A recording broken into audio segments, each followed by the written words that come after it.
O hematócrito, pessoal, é a porcentagem de hemácias em relação ao sangue total. Eu tenho uma coluna ali. Por empilhamento. Isso aí é massa eritrocitária por empilhamento nas aferições manuais, que ainda se tem laboratório que ainda faz o microhematócrito, mas lembrando que na automação é um cálculo VGM com a contagem global de hemácias, e ele calcula esse hematócrito. E é muito útil na avaliação da polistemia, importância muito limitada na avaliação das anemias, porque sofre interferência nos quadros de desidratação e no caso de hiperidratação. Deixou o paciente Ou aumenta ou diminui o hematócrito. Aumenta, diminui, não por transfusão ou perda sanguínea, mas por aumento ou diminuição da parte líquida. E como ele mede essa concentração, a gente tem essas alterações. Veja que interessante aqui. O hematócrito tende a se elevar no paciente desidratado. Exemplo, dengue, tá? Proporcionalmente, isso não deve ser calculado para liberar para o médico, mas proporcionalmente a hemoglobina vezes 3, você acha o hematócrito. No paciente hidratado. Exemplo, 15 de hemoglobina, eu tenho 45 de hematócrito. A proporção é essa. Para balizar, mas você não deve calcular para liberar o resultado. De jeito nenhum. Tem que fazer o hematócrito, tem que fazer a hemoglobina. Em um paciente desidratado, mesmo exemplo ali, se eu tenho 15 de hemoglobina e 54 de hematócrito, opa, hemoglobina vezes 3 daria 45. Estou com 54, não está normal.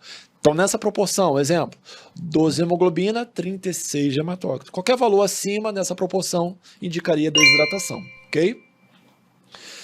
E aí, basicamente aqui, não precisa ler todos, mas hemoconcentração, queimaduras, paciente com policitemia, doença pulmonar obstrutiva crônica, paciente tabagista, né, altitudes, aumenta o hematócrito. Anemia, gestação, hiperidratação, como a gente falou, hemorragias, o hematócrito diminui. Só que muito cuidado. Se o paciente, por exemplo, Rio de Janeiro, ele foi baleado, deu entrada na emergência 2 minutos depois de ser baleado, tá? Mas está sangrando muito. O hematócrito pode não se alterar, porque proporcionalmente está perdendo leucose, hemácias e plaquetas e o plasma. Então, proporcionalmente. Não tem uma biquinha só das hemácias. Isso. Proporcionalmente está perdendo todos os elementos ali, ok? Esse aqui foi um hematócrito. Olha aqui a coluna sanguínea ali, as hemácias embaixo, bem reduzidas. Foi no meu plantão, paciente de 64 anos, com doença renal crônica, fase dialítica. Hemoglobina 5, hematócrito 15. O médico transfundiu 2 concentrados de hemácia, tendendo a hemoglobina a chegar a 7. 1 grama para cada concentrado de hemácia. Ok? O microhematócrito usa mais para confirmação dos resultados da automação. Quando usa, né? Quando usa. Mas faz muito em colégio ainda, prática de laboratório. Tubo capilar com heparina, a gente enche. Centrifuga 11.000 RPMs por 5 minutos, ok? Alta reprodutibilidade, mas pouca precisão, ok? O macrohematócrito, então, já... Isso eu costumo dizer que cai mais na prova que na vida. Você vai cair no concurso. O volume de sangue era muito grande, 3.000 RPM por 30 minutos, uma técnica demorada, baixa exatidão, então está em desuso. Mas foi por essa técnica que o Winterby classificou morfologicamente as anemias em 1934, macrohematócrito.